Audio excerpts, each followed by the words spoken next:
Za 50 godina svaki treći stanovnik planete živjeće u četvrtima poput ovih u razuđenom gradu Manili. Izgrađene su bez odgovarajućih sanitarnih uvjeta, oskudijevaju u zdravstvenim ustanovama. Koriste se kao odlagališta gradskog otpada. A stopa kriminala je u porastu.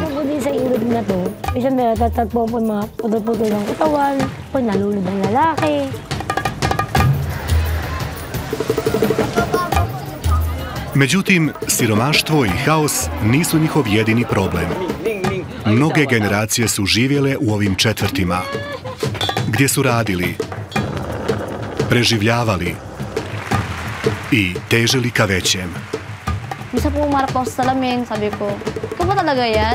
Donosimo vam priče iz sirotinskih četvrti.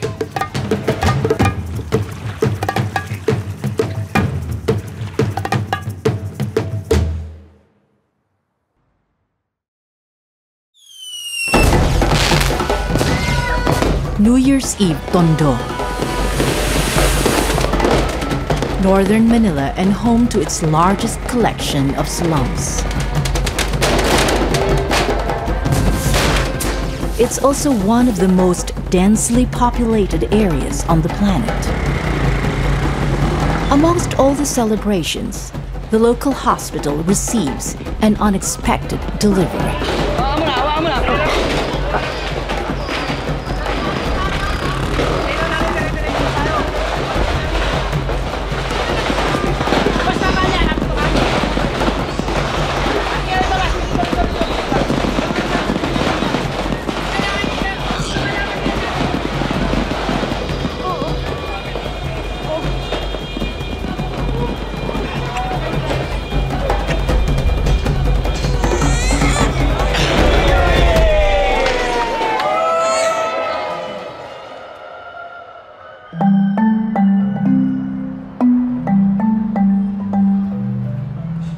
Paradise Heights, home to former squatters, but still in the heart of the slum.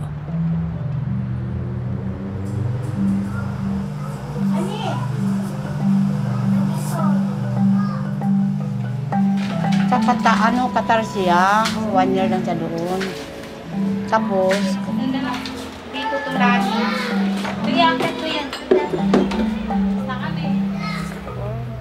Remy Permites is a self-taught midwife delivering new life in the slums. Ininom ka ba? Hindi. Sigurado ka ba? Oo. Kaya nga, pag-interview ko yan, gaganyanin ko yan. Oo, sige lang. Hello? A woman who's been in labor for 3 days is in distress in a neighboring slum and needs Remy's help.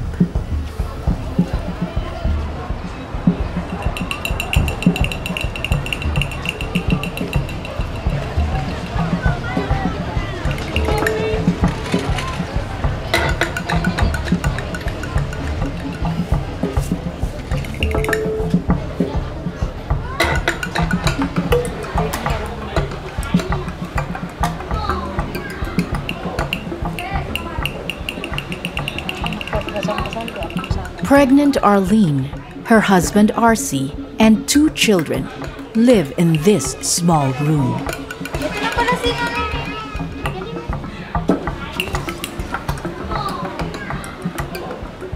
At saka nung last month, pinuntahan ko na siya, sumasakit na din yun. Kaya sabi ko baka nagkakaroon ka na kaya kailangan check up ng hospital. Hindi pala sumunod. So ilang ano ka na sumasakit yung tiyan mo. Sabi ko na, kasi ano gusto ka? Oo.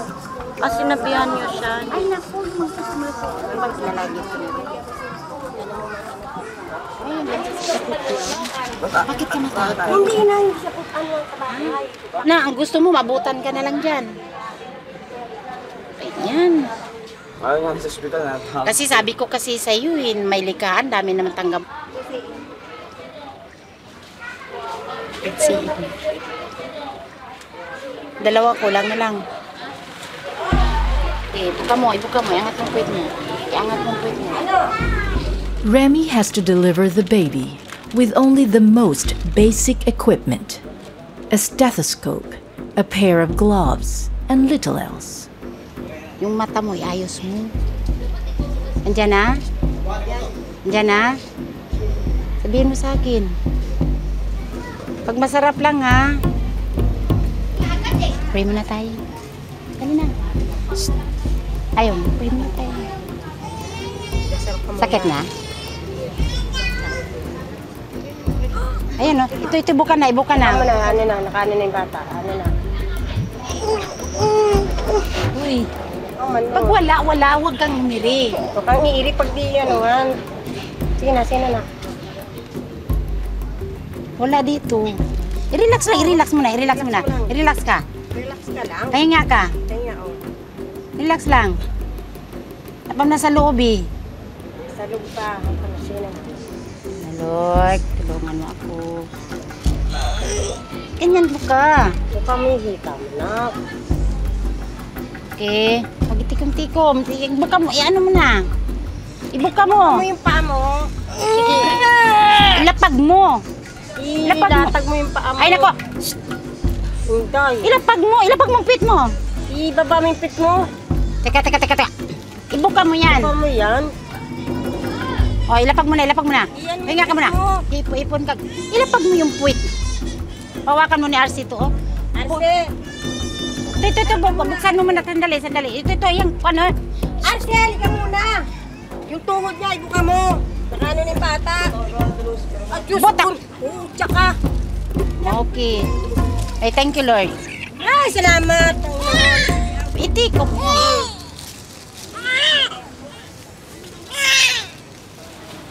Babae. Oh, yes. Dami po. Sabay, matagal-tagal na din ako kasi, to 1992. Umpisa na ko kasi yung mga pinanak ko, dalaga na eh. Anakin na ako. Excited pa rin ka nagpapanak kasi okay ba yung panganak niya. Lalo pag makaraos siya, matutuwa ka rin na mga bagay na nakakaraos siya. Hindi kayo naghabol ka na lang sa pera, hindi ganyan. Kasi yun eh, pagkatalento yung binigay sa Diyos sa akin, di ba? Sino bang na, hirap nga, pag-aralan yun, hirap, di ba? Pero sa akin yung parang experience lang, yung nakikita ko, kung papaano, sa mga training. Yan, na talento ko yan na, parang na-develop lang siya na ganun yung gawain ko. Pero kasi na, pangarapin ko yan, parang hindi siguro, no? Kasi nakakadiri, no? Lahat ng dumi, kinaano namin yan. Okay lang kami gloves man. Natanong nila ako, bakit magaan? Ganun sila, magaan yung kamay mo. Bakit daw ganun ako? Hindi. Hindi lang kanyo iniisip, pero pinagpapanalangin ko kayo bago tayo magpaanak sa inyo.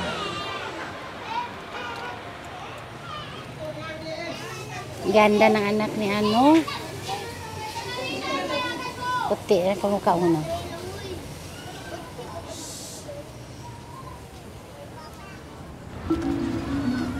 A few kilometers to the south is Paseco Slum with its seafront view.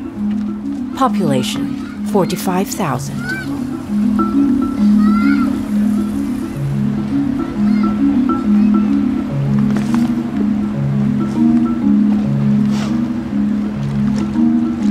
Fisherman Hener Pagtabunan has lived and worked here for more than 20 years. Keeping him company on this trip is his 1-year-old son, the youngest of his 9 children.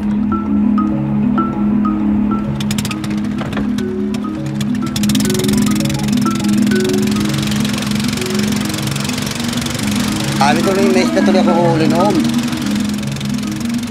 Paubos na yung isda. Hener has spent years saving to buy an outboard motor so he can get further out, away from the rubbish-strewn harbor.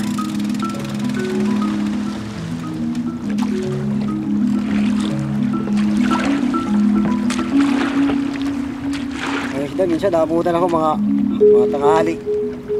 Mula umaga, hapon.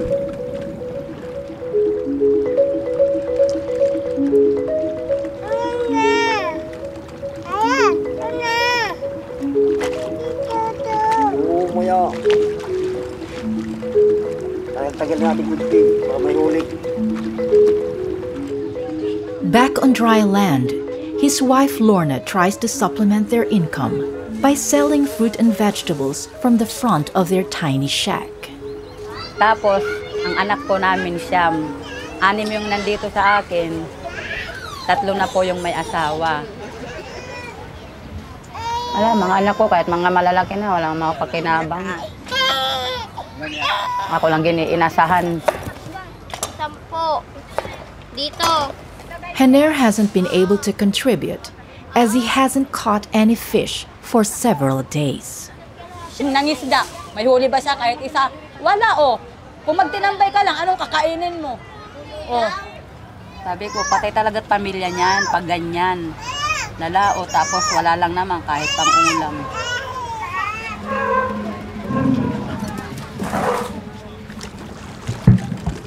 Henner's been out on the water for over 8 hours.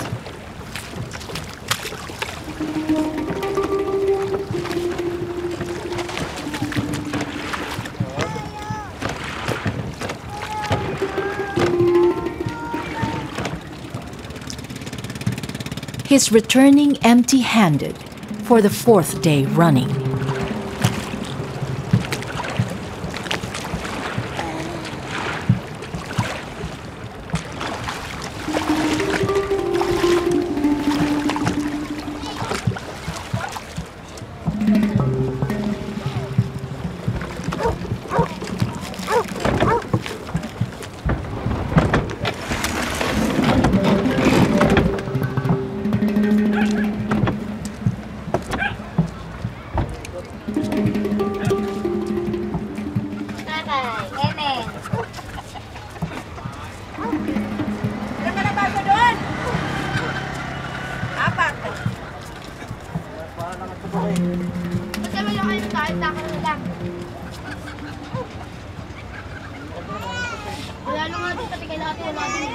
Diba nakita mo naman, wala, diba? Kahit isa.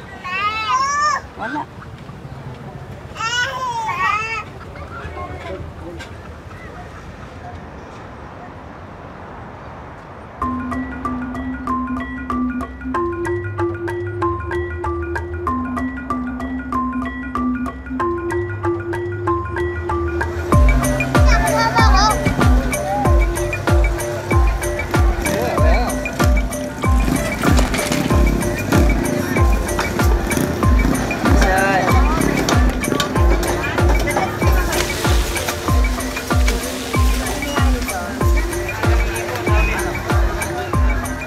Jane Ludmila and her husband Jody run a takeaway from their house in the Aroma slum.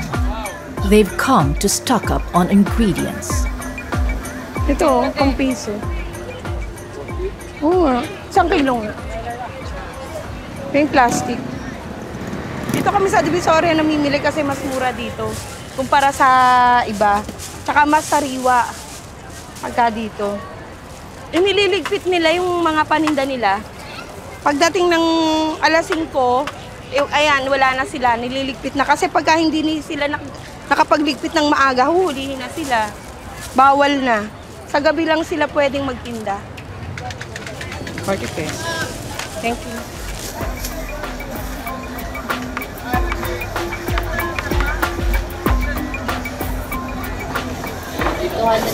Ali 200 ang kilo ng hipon. Panghalo lang sa gulay, kaya bumili ako ng halagang 20 pesos. Yung halagang ano lang, kasi masyadong mahal. Pero hindi kasi masarap ang gulay pagka walang halong. Thank you, te.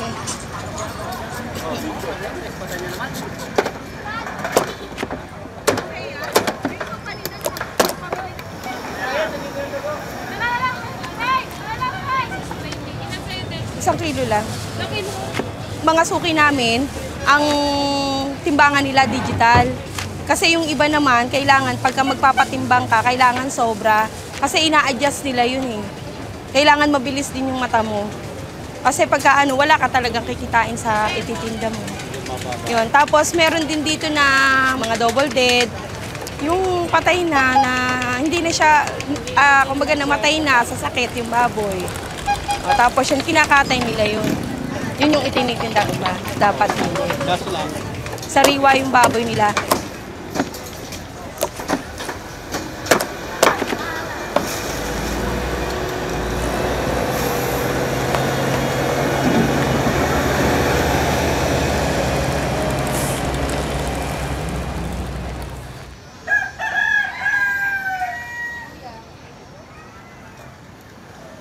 Masusunog yung nyo itlog nyo Mapula na yung mantika Gumising kaming lahat yung dalawa kong anak, yung maliit lang ang hindi kasali. Lahat kami gumigising ng 2 o'clock. Mula alas 5 ng hapon hanggang minsan alauna nakakatulog na siya, minsan alas 2. Tulong-tulong na. Yung mga niluluto namin sa almusal, yung dalawa kong anak ang nagluluto. Tapos kami namamalengke.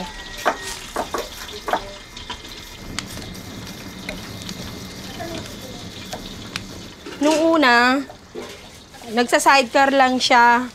Tapos, naglakas loob ako na umutang sa kaibigan ng 5,000. Yun yung umpisa namin. Nagsimula kami year 2000. Sinarapan namin yung luto, tapos mas mura din, syempre, para makuha namin, mabayaran namin. Tumagal na siya ng 4 years, kaso mo, dahil nakita nga ng kapitbahay na parang okay yun, maganda yung kita, kaya ang dami ng kakompetensya ngayon.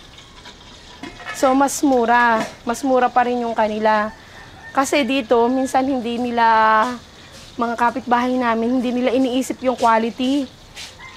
Yung quality, basta meron silang maiano, kahit pa sabihin mo na hindi sariwa yung ihahain, okay lang sa kanila yun. The fierce takeaway competition has forced Jane to rethink their future. Napagdesisyonan namin na itigil muna itong pagtitinda kasi unang-una, parang nakakaramdam siya ng pagod. Tapos yung puhunan namin, na paunti ng paunti, parang hindi na siya nakaka-survive.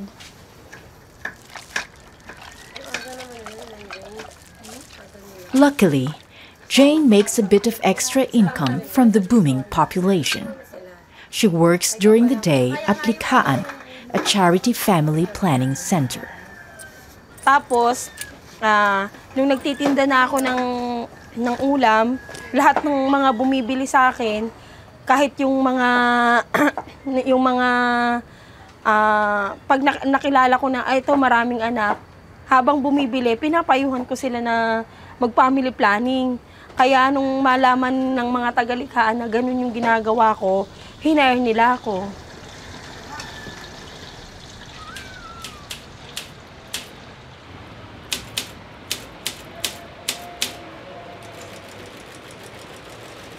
Midwife Remy has received little formal training, but plays a crucial role when few can afford to pay for medical care.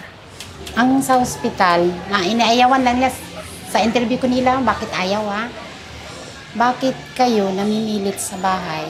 Lalo na sa ngayon na may usap-usapan ng bawal ang bahay.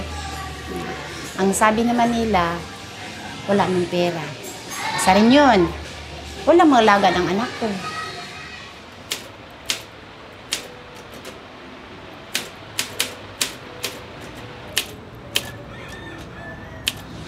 Yung nagpapaanak, nag-abortion. Karamihan yan. Kaya bakit ayaw ang doktor sa pahilot yung buntis? Dahil gumagawa sila.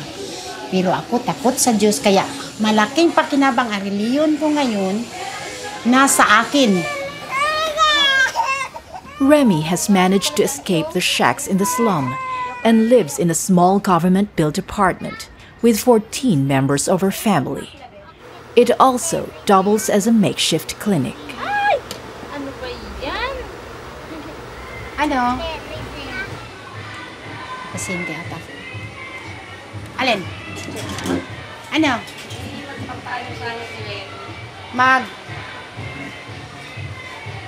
Gusto nira ko. Pahilit ka? Ba't ang problema? Siya nagpa-check up siya. Anong problema? Dinudugo daw siya. Bakit nga siya dinudugo?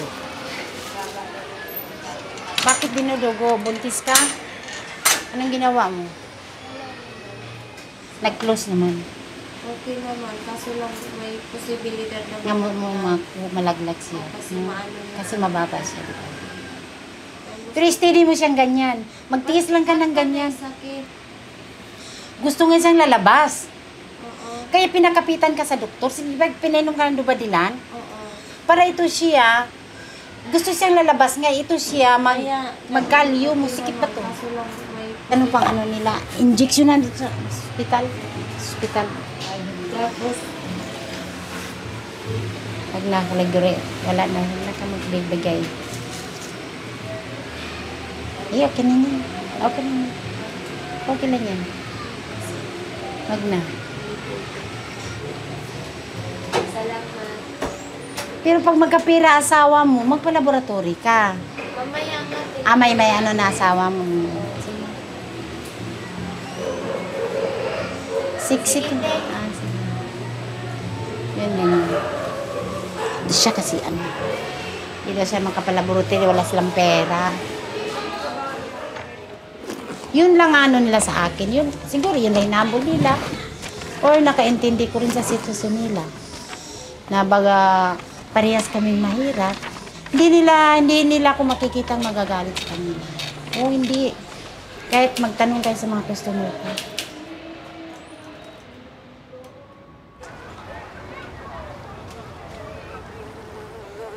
Fisherman Henner has struggled to catch anything lately and has just been dealt another blow. Ito na lang natira. Yan ba yung... Wala ng motor. Ay, nakakawalan niya nag. Kaya nahihingit siya dito sa akin eh. Kaya dyan yung hanap buhay. Minsan talaga, umiiyak talaga ako eh kasi siyempre wala nang may tutulong sa namin ngayong kabuhayan. Ayun, maganda talaga yung may ganun ka. Sabi na ng iba, pagka naman, una yun, sabi ko, 5,000 lang yun. Kaya ako baka pagdating panahon naman, darating din.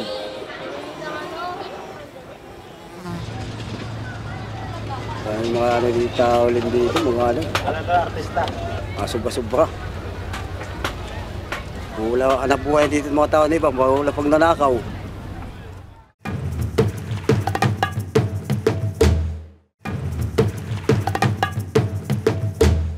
The slums of Manila are undergoing a population explosion.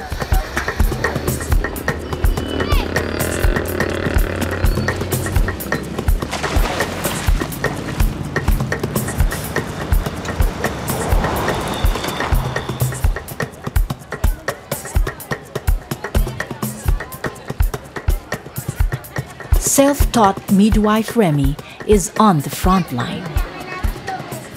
Today, she's taking one of her patients and a mother of 8 for contraceptive advice.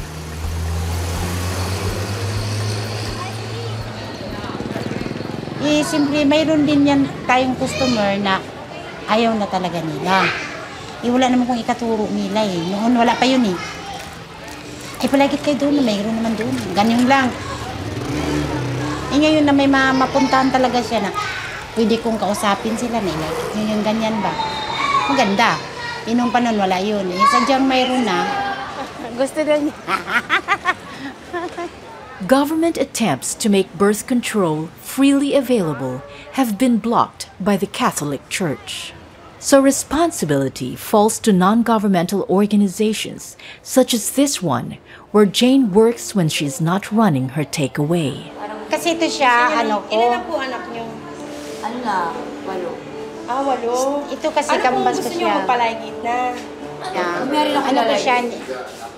Ilaygit ka nga. Pero hindi ngayon, di ah. Schedule pa ka kasi Oh, naman, i-schedule diba? ka. Pero ano, pag halimbawa inirefer ka, bukas pwede ka nang iligate. Madali Wala lang pa siya 1 month. Kung gusto mo, ika-6 na linggo, pwede kang iligate. I-schedule ka. Dapat mag-ano ka na kasi 8 na pala yung baby mo. Ligate na ako. Kaya nga desisyon siya mag-ligate. Ayoko na mga anak eh. Jane spots an opportunity to recruit Remy to her cause. Kita niya ang Sama mag-anak. ka kaya sa training namin kasi magdadala ka Ano ng ba yan pasyente siya? dito. Madali lang naman yun. Sige na, sandali lang naman yun. Ang tagal nung Hindi matapos. ko na-count yung mga dinadala ng pasyente. Mas maganda yung ano ka na talaga, yung pipipirma mo pa sa amin ng CHP ka. Para yung sa mga incentives namin, kailan ka pwede? Linggo. Oo, pwede linggo. O, schedule Ilang namin ano ng naman? linggo. Sandali lang yun. Saan naman ko madalhin? Dito. Dito lang. Sakayin na lang ng tricycle.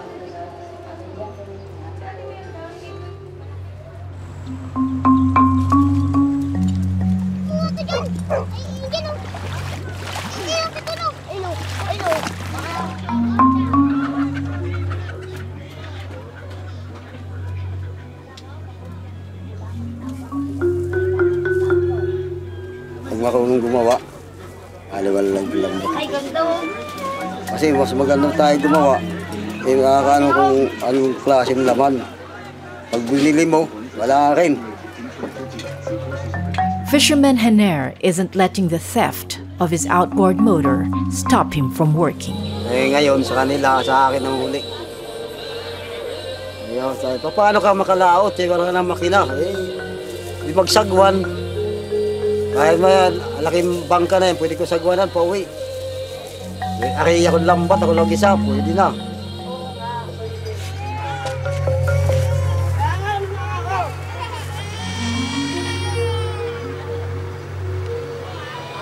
Naglilinaro lang sa dagat. Ay, mapahali ka na punta laot, eh. Wala ka ng makina. Abuta ka pang hangin, alon.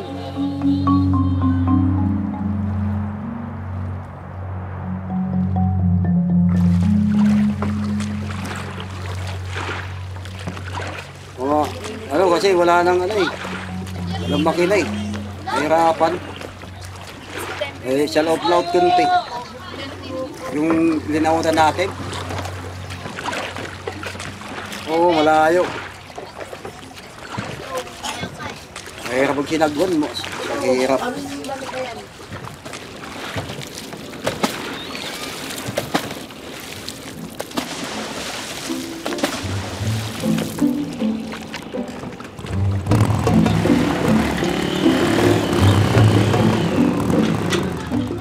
Henner's wife Lorna has decided to earn some extra money peeling garlic. Lots of it. Ayan o, tingnan mo. May mga ano na yan. Nagbibiya ka ng ano niyan, sugat niyan. She'll earn a little more than $1 for every 15 kilos of garlic she peels. That's barely enough for one meal for her family.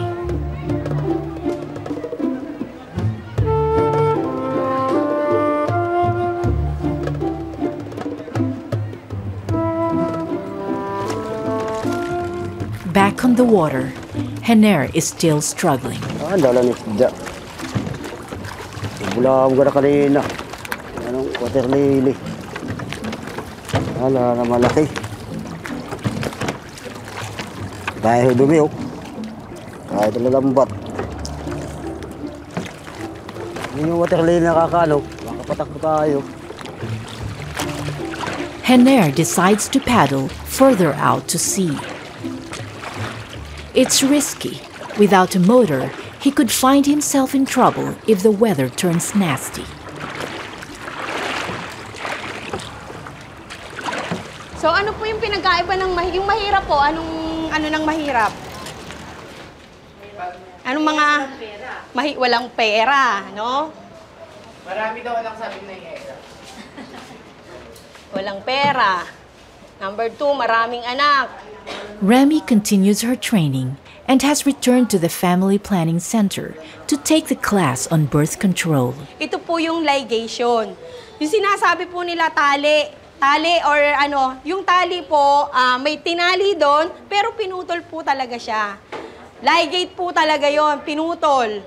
Ang paloy pension po ng babae ay 2. Isang left at isang right. Komplikasyon ng The church's opposition to contraception puts believers like Jane and Remy in an awkward position. Kailangan timbangin mo, alin ba ang mas kasalanan? Yung planuhin mo yung pamilya mo o mag-anak ka ng mag-anak na hindi mo nagagawa yung responsibilidad mo bilang magulang. Ako nga, nagpamilya planning noon eh. 5 lang anak ko eh. Sa Bible, masama yun. Nakalagay yun eh. Lalo yung ligate.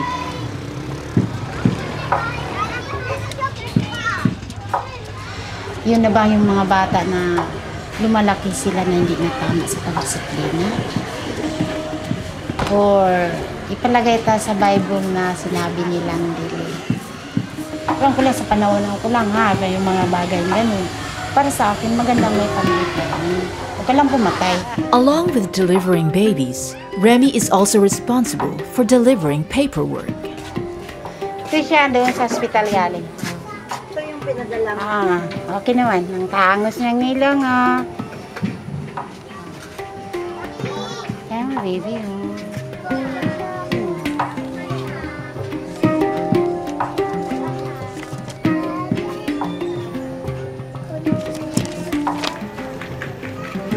60 to na.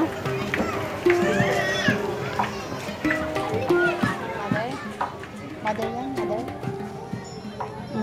Sige, signature lang. Teka, sandali. Print mo muna bago signature. Buo ha. Print mo. Lorna. Lorna. Ramos. Signature taas. Print mo na. Print mo na. Hanggang 10 doon. Ha? Hanggang 10 doon. Hanggang 10.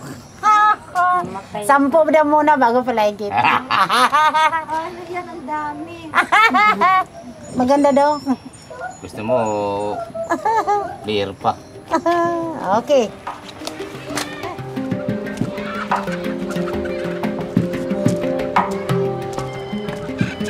Ay! Oy! Dan ako ha.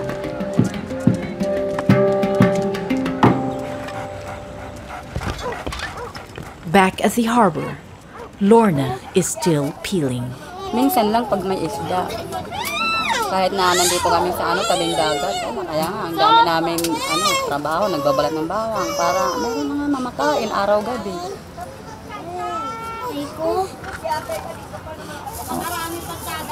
Halos sumoko na nga ako. Pero hindi ako sumusoko kasi siyempre, pag mag-inistambay ka, wala ka makakainin.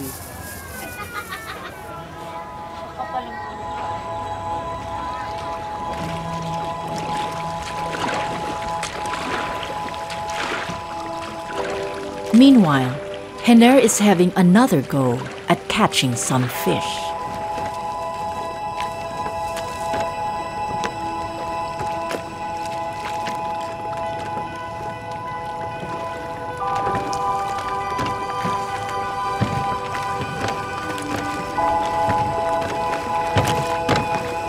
Nah.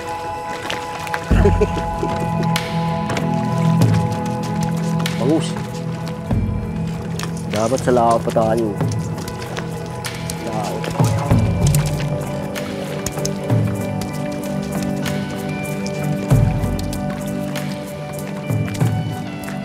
Henner's persistence will feed his family tonight with some spare fish to sell to his neighbors.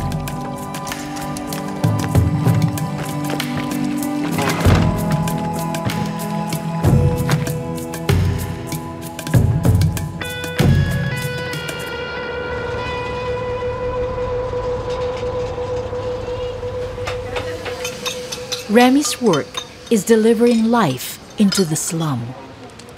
Today, she deals with the other side of her job when she's visited by a young girl with a disturbing package.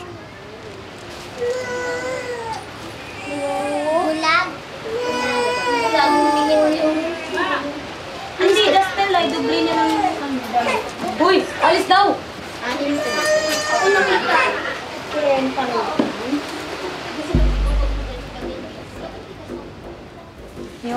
pumunta siya dito sa bahay. Tapos sabi niya, inanap niya si mama.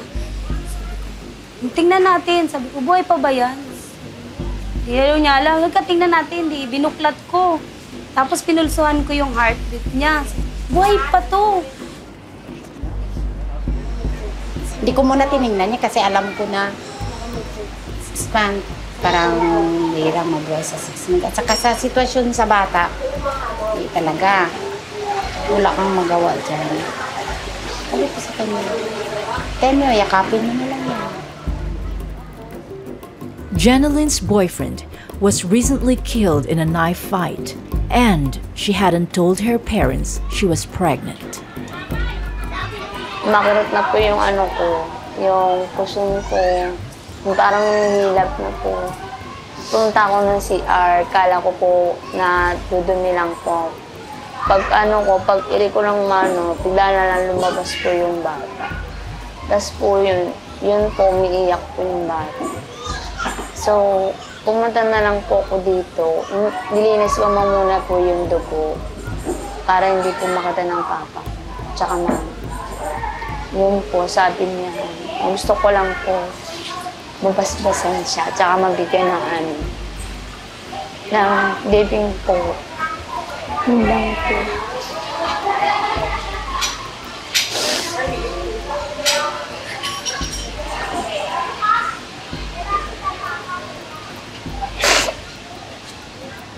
I-relax mo lang yung sarili mo, ha? Huwag na, wala na yun eh. I-relax mo na yun. Inom lang amoxicillin ko. Antibiotic ka na lang. Kailangan na to siya pahinga.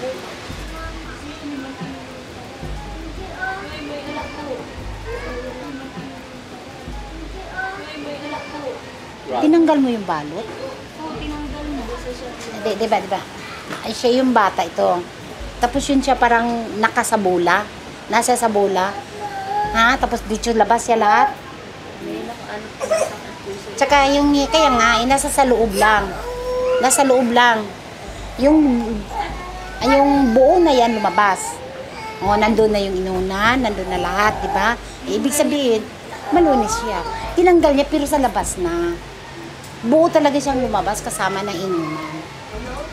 Kaya natural lang yun sa may dugo. Na lumalabas. Kasi sinanganak eh. Kaya nga, yung hindi lang tama ang panganak niya. Dahil abortion. Gusto ko pabasbasan. Nakaisip siya, ang gusto niya daw sa San Rafael. Kaya nga, doon na natin malaman yun, doon sa pari o ano, kung papaano ang paraan na yung bata.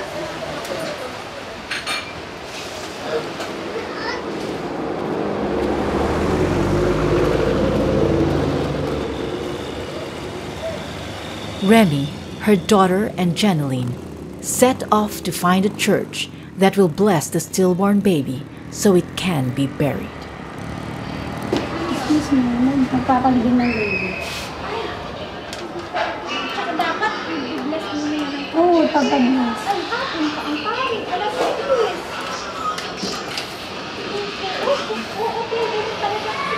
Pagdating ng alas 6, antayin pa natin yung father para mag-blessing. Ganun din, di rin natin alam kung malilibing din. Ngayon, ibas-bas, ibig sabihin, bukas pa sa ilibing. Ay, hindi. meron niya sa St. Joseph. Sa St. Joseph do. Tingnan pa nila ang may bakante. St. Joseph's is more than 10 kilometers away, with no guarantee they can find a priest to bless and bury the baby.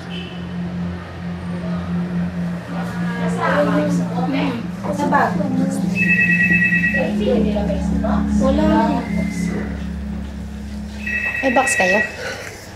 Di ba kayo nasa box? Parang ganyan. May box ba kayong binibenta dyan? Kailan ako niya? Kanina lang. Bukat ako natin kung ilapay ng box na gano'n. Tapos ilapay nyo ng lampin. Ano, tela, white. Ganit lang. Hindi mo lang mo. Hindi mo lang inaya sa paglagay. Hindi niya kasi alam eh. Sabi ko, sino ba ang mas maganda?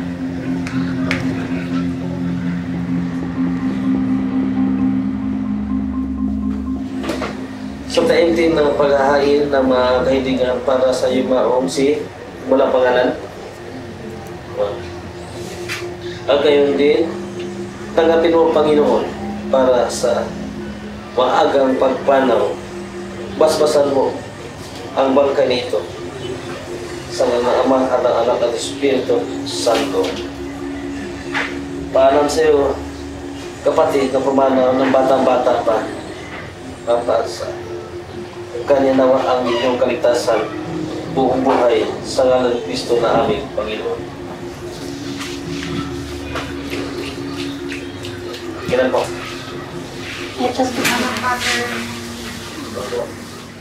With the stillborn baby blessed, they urgently need to bury it.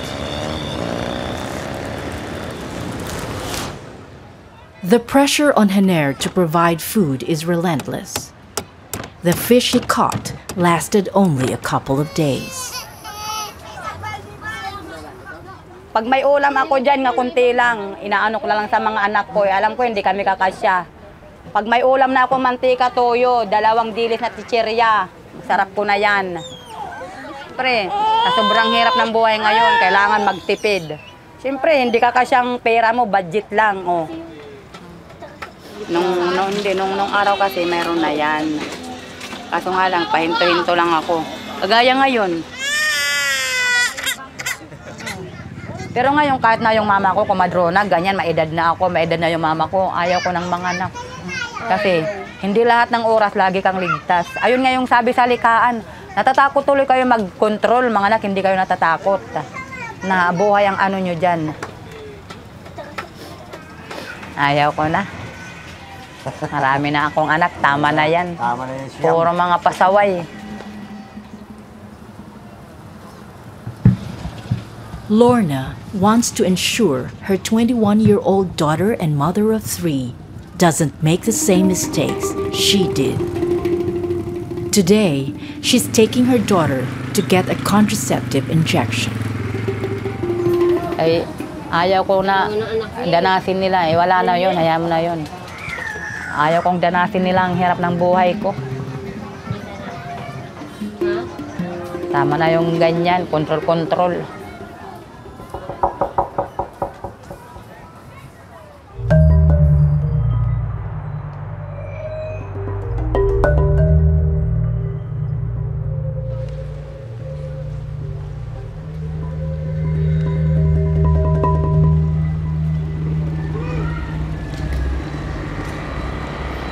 Remy has found a cemetery to deliver the stillborn baby to its final resting place.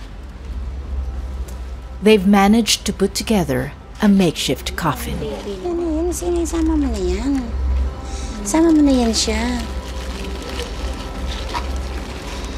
Kunin mo plastic lang. Sira niya mo siya dyan. Sira niya mo siya.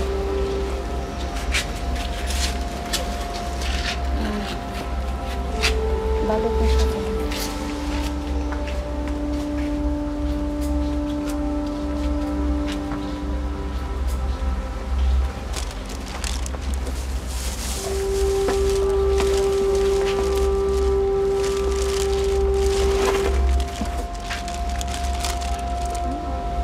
Sama mo na.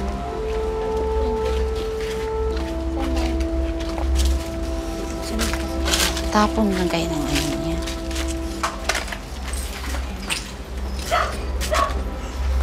Sandali lang po.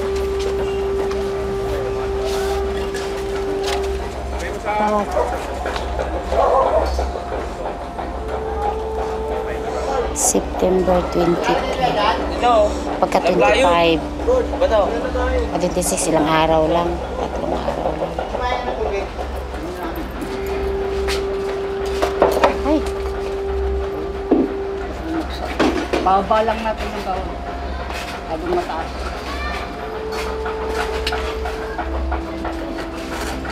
Tao na pala eh.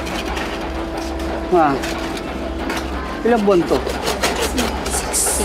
6? Para yung lilibin ko bukas, ano naman, 8 buwan. Kaso laki ng ginastos sa ospital. So, PGH, talagang gustong mabuhay, hindi rin mabuhay.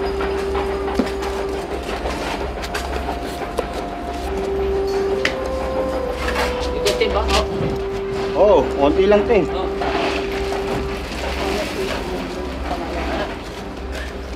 Kasya.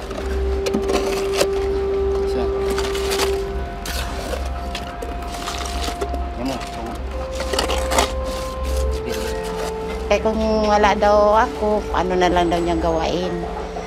Wala daw siyang alam saan siya punta. Siguro, yung tatay rin niya galit. Walang alam na buntis siya.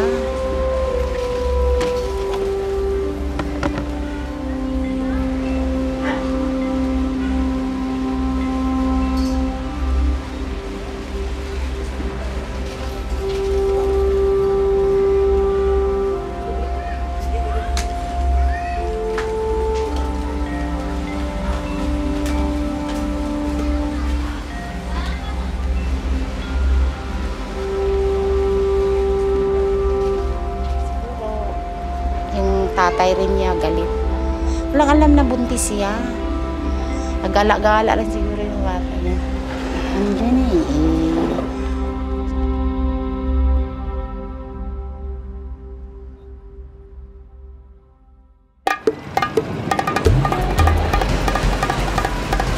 Magandang nakukuha rito kung makakuha ka ng ginto, ganyan, pilak. Yan, medyo magandang ano mo. Yung pambili ng gatas niya, medyo isang gulong pa, makukuha ko na yung pambili niya ng gatas. Ay, tawa-tawa na talolo yan.